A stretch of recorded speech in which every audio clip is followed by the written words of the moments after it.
똑똑한 한의학에서는 한의학적 질병치료 원리를 알기 쉽게 설명합니다. 오늘은 척추질환에 대해서 설명을 하겠습니다. 안녕하십니까. 한의학 박사 이계복 원장입니다. 지난 시간에는 관절염에 대해서 말씀을 드렸습니다. 관절염 치료 원리가 한의학적 기본 원리에 맞춰서 치료하면 잘 된다는 말씀을 드렸고요. 오늘은 척추질환, 가장 흔한 추간판 탈출증과 두 번째는 척추관 협착증, 세 번째는 경추질환, 네 번째는 염좌, 다섯 번째는 척추만곡증, 여섯 번째는 꼬리뼈 통증, 일곱 번째는 척추결핵에 대해서 말씀을 드리겠습니다. 우리가 척추질환을 하면 가장 흔한 게 젊은들한테도 많이 요구하는 것이 추간판 탈출증입니다. 우리가 보통 디스크라고 하죠. 디스크의 가장 대표적인 증상은 움직일 때만 아프다는 거예요. 움직이면 아프고 편하게 쉬면 안 아파요. 두 번째는 찌릿하게 전기가 오는 것처럼 아프다는 거예요. 세 번째는 앉아있을 때 더 아픈 사람이 70%고 서 있을 때 더 아픈 사람이 30%입니다. 그래서 이 척추 질환 중에서 추간판 탈출증은 꼭 중요한 게 있습니다.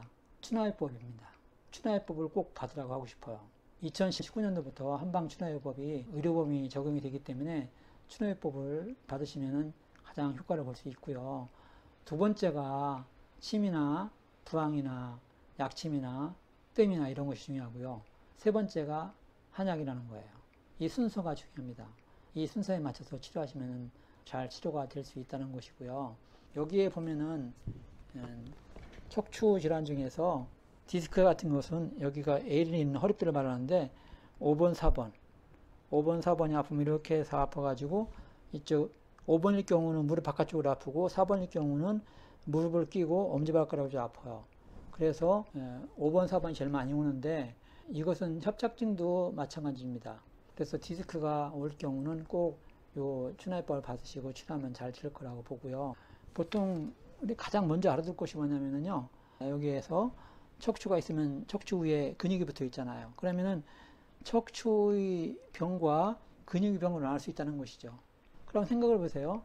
제가 환자들한테 반문을 합니다.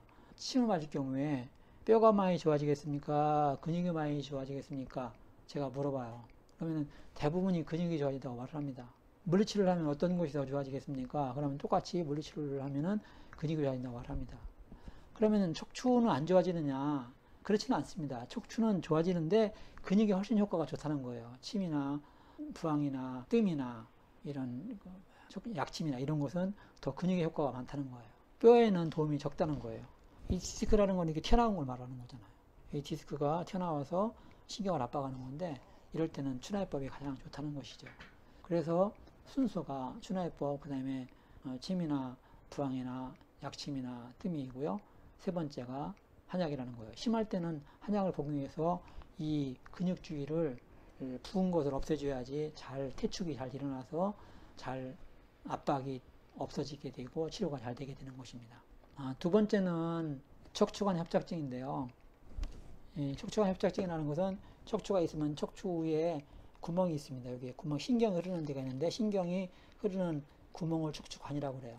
이 관이 좁아지는 거예요. 이 뼈가 자꾸 자라가지고 이 압박을 해주는 거예요. 그래서 신경을 압박을 해주니까 신경이 압박받아서 아픈 거예요. 근데 수술하는 것은 요새는 시술을 많이 하는 경우가 많은데 보통은 350만원에 405만원 들어간다고 하더라고요. 척추관을 통해서 기구를 넣어가지고 여기 튀어나온 부위를 긁어내는 것이죠. 그런데 제가 3년 사이에 3번 했다는 사람도 있었어요. 2번 했다는 사람은 몇 명 있었고요. 그러니까 여기가 자라면 여기를 긁어내고 여기를 자라면 여기를 긁어내고 그런데 척추가 많이 있잖아요. 그럼 그 아픈 부위마다 긁어낼 겁니까? 근데 한의학적 치료는 이 뼈를 튼튼하게 해주고 뼈의 혈액순환을 좋아지게 해가지고 그것을 억제할 수 있고 가벼운 것은 좋아지게 할 수 있다는 것이죠. 엄청나게 힘들 때는 인공 척추 수술을 해야 되겠죠. 아주 심한 경우에 해당됩니다.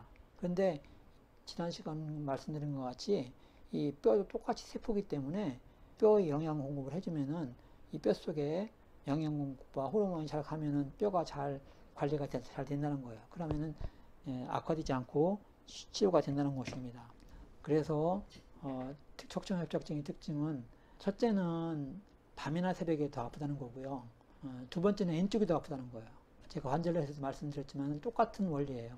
되게 뼈가 약한 사람들은 되게 밤에 더 아프고 저녁 6시부터 다음날 아침 8시 사이에서 많이 아프고 왼쪽으로 더 아픈 경우가 많고요. 물론 남자인 경우는 오른쪽이 아픈 경우도 많습니다. 오른쪽은 되게 풍한 습에서 온다고 했잖아요. 그래서 차게 한다든가 습기 있게 한다든가 이런 경우는 오른쪽이 아플 수 있어요. 그러나 그렇지 않은 경우는 되게 왼쪽이 아픈 경우가 훨씬 많습니다. 제가 나이가 들면서 저도 노화오다 보니까 척추관 협착이 증상이 나타나요. 그래서 그럴 때마다 지금 두 번째 나타났었는데 뭐 되게 한 달 안팎 치료하고 초기니까 잘 치료가 돼요. 그러면 뭐 6개월, 1년 이렇게 유지가 되거든요. 그러면 잘 생활할 수 있는 것이죠. 그러면은 좋은 점이 뼈에 두루두루 좋다는 것이죠. 딱 뼈 하나만 좋아지게 하는 게 아니잖아요. 모든 뼈를 다 좋아지게 하니까 어깨도 좋아질 것이고 무릎도 좋아질 것이어요. 그런데 한약이라는 게 어깨로 가는 약이 있고요. 무릎으로 가는 약이 있고요. 허리로 가는 약이 있어요. 다 다르거든요. 그런데 기본적으로 30%에서 50%는 같은 약이 있어요. 그러니까 30%에서 50%는 기본적으로 다 같이 좋아진다는 것이죠. 그럼 얼마나 좋아요.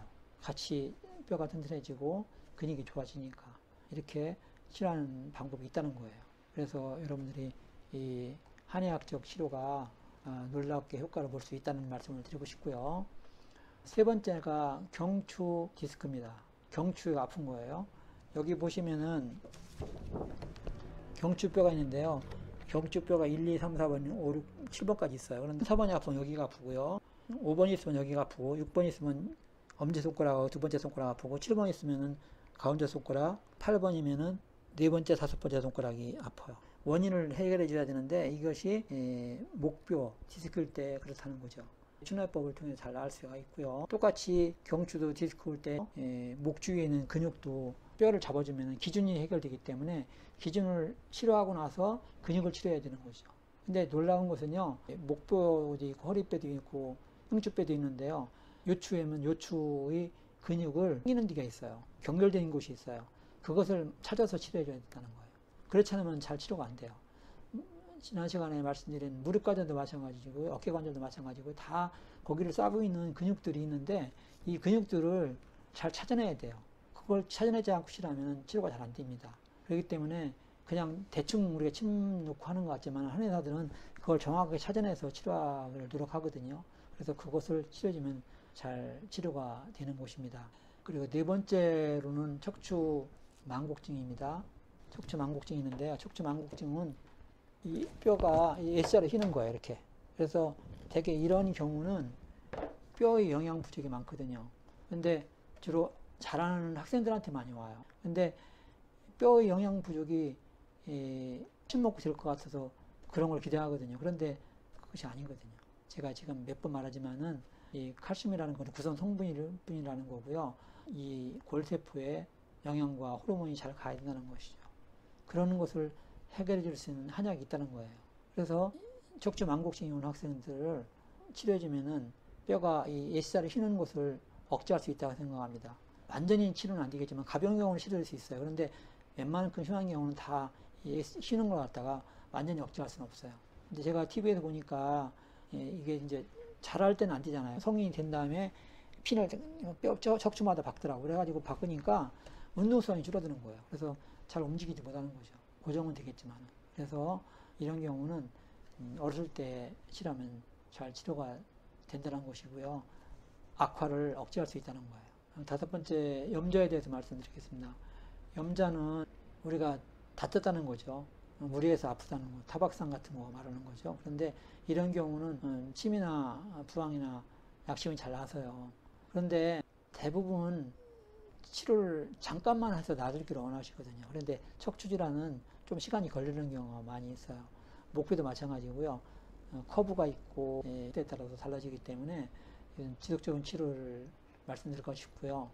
보통 인간적으로다가 진해가 효과를 본다고 말하는 사람이 있어요. 그 진해는 주로 이 염자일 때 효과가 좋은 거예요. 아까 말한 디스크라든가 협착증일 때는 크게 효과가 적어요. 그래서 염자일 때는 진해 같은 것을 먹여서 나을 수도 있다는 말씀을 드리겠고요. 그 다음으로는 꼬리뼈 아픈 걸 말하겠습니다. 꼬리뼈 아픈 것도 뼈 영양 부족 때문에 아픈 거예요. 이것도 되게 밤이나 새벽에 더 아프고요. 왼쪽으로 더 아픈 경우가 많아요. 이것도 그 뼈 영양 부족을 해결해 주는 약을 쓰면 되겠고요. 또 그 다음에 여기 발 뒤꿈치가 아픈 것도 있어요. 이것도 뼈 영양이 부족해서 그런 거거든요. 제가 지난 시간에 신경이 여기에 흐른다고 했잖아요. 신장 경락이 흐르는데 신장 경락이 신장, 방광, 뼈, 생식기 이런 계통이 약하다고 했어요. 호르몬 계통이 약하다고 했어요. 그래서 밤이나 새벽에 아픈 경우는 꼭 한약을 복용해서 치료하면 잘 치료가 된다는 것이에요. 아주 의외로다가 이것 때문에 상당히 오랫동안 고생하는 경우를 봤어요. 그런데 이것은 되게 한약을 복용하는데 몇 개월 이내에, 3개월 이내에 되게 낫거든요. 근데 이것을 치료 안 하고 있고요. 학생들한테 성장통을 느끼는 경우가 있어요. 또 학생들 잘하는 다리 아프다 소리 하는 거, 이것도 이 영양이 부족해서 그런 거예요. 그것도 잘 치료가 됩니다. 그리고 마지막으로 결핵성 척추염인데요. 결핵성 척추염은 관절염과 똑같이 결핵 척추가 쑤시고 아픈 건데, 결핵약을 복용하면서 한약을 복용하면 치료기간 단축되고 잘 치료된다는 것이에요. 요새는 결핵이 퇴치되어 가지고 별로 많지 않은데 이런 경우에 한약을 복용하게 되면 잘 낫게 되는데요. 결핵성 척추염이 오면은 대개 37도에 37.5도 정도의 체온을 유지하고요. 가장 중요한 두 번째 증상이 잘 때 식은땀이 많이 흐르는 거예요. 세 번째는 열이 오르락내리락 하는 걸 많이 느끼는 거예요. 네 번째는 밤이 더 심하다는 거예요. 그래서 그 원리에 맞춰서 치료하면 이런 것이 다 증상이 같이 해결됩니다. 제가 임상 예를 두 가지를 말씀드리겠습니다. 제가 대구에 있을 때인데요. 제가 30살 때 처음 한의사가 되어서 2년 동안 대구에서 개원한 적이 있습니다. 그때 31살 먹은 남자가 왔어요. 어머님이 60대 정도 된 분인데 이분이 애아들인데 이 아들이 밥도 안 먹고 마르고 항상 피곤하고 힘들어 한다는 거예요. 그래서 제발 좀 건강하게 좀 해달라고 데리고 왔더라고요. 그래서 인체를 해보니까 척추뼈가 욱신거리고 아프다는 거예요. 그래서 체온도 재보니까 37.1도가 나오고 그래서 이건 결핵성 척추염이라고 판정된다. 그러니까 자기가 병원에서 검사를 받아보고 엑스레이 찍었는데 그렇게 말하더라는 거예요. 그래서 내가 진찰한 게 맞구나 라고 생각이 되었고요. 그런데 이 사람은 특징이 또 한 가지가 있어요. 뭐냐면 맥을 보니까 어혈맥이 나오는 거예요. 그래서 어혈이라는 것은 타박상을 입은 경우인데 되게 웬만큼 심한 경우에만 나타나거든요. 그런데 꽤 심하게 나타나는 거예요. 그래서 당신은 옛날에 교통사고가 났다든가 타박상 맞은 적이 있지 않냐.